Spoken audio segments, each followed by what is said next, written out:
Well, Benjamin, congratulations on your new position as chief conductor of the Netherlands? No, I can't, not yet. Het Groot Omroepkoor. Groot Omroepkoor. Yeah.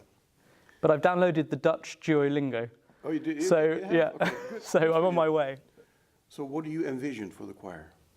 Well, I believe that the choir is a real jewel in the musical landscape of the Netherlands. It's a superb ensemble, and I want to bring the choir as close to the audiences as possible.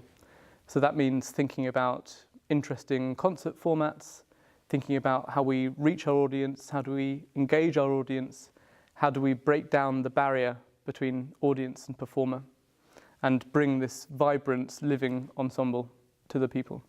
So how would you want to do that?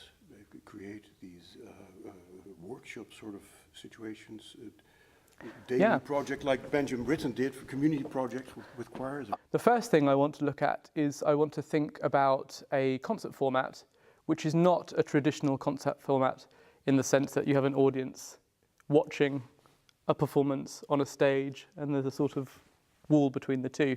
I think there is a place, even today, for these concert formats.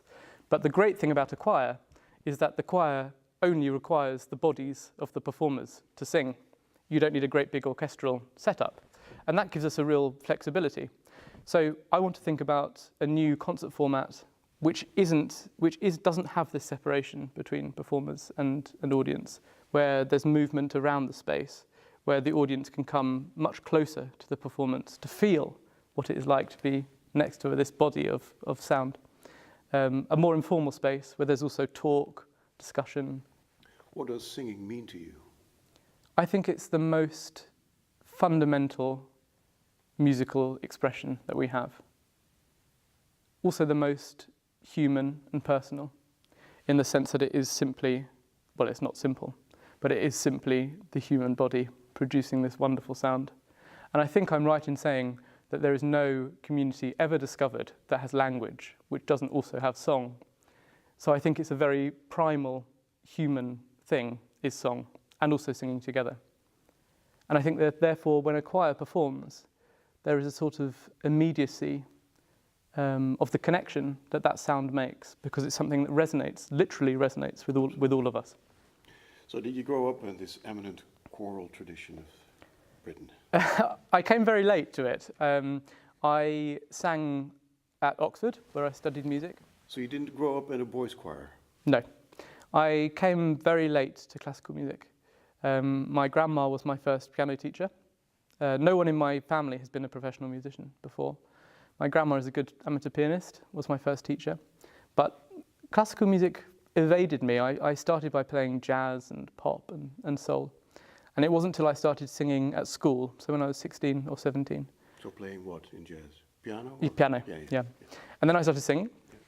I went up to Oxford and studied music there and sang basically every day in a chapel choir. And I really fell in love with choral music at that point. And then I sang in a cathedral choir. So singing became a very important part of my life, and working with choirs became a very important part of my life.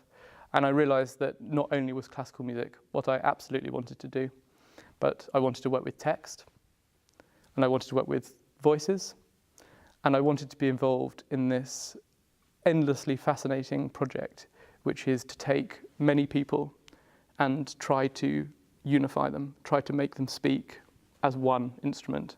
I think that's, when it's achieved, the most powerful musical tool that we have. What made you decide to move those few yards from the choir itself to up front and starting to conduct an ensemble? I like listening very carefully. I like the sort of psychological task of bringing people together.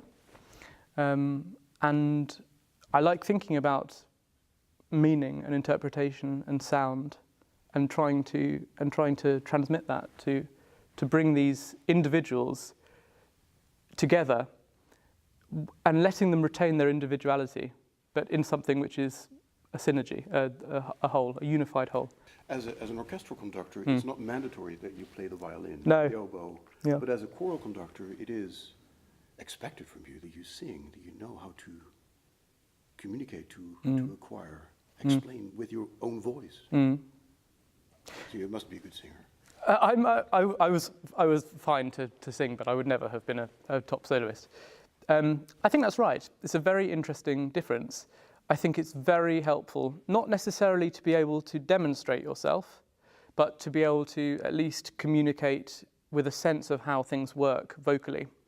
And I think that going back to the orchestral comparison, I think it's very useful when orchestral conductors know about string technique, for example. In a similar way, I think it's very useful when choral conductors know about voice. And I think both of those things are important because it's in those contexts that you have the most people trying to sound like one. So you have many violins trying to sound like one.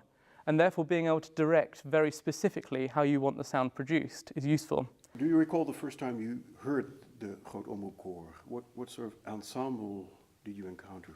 I realized very, very quickly what an extremely intense and vibrant sound this choir can deliver. It's a big sound, a passionate sound. You hear humanity in the sound, which I think is wonderful. It's a powerful instrument, and that brings with it a huge number of possibilities.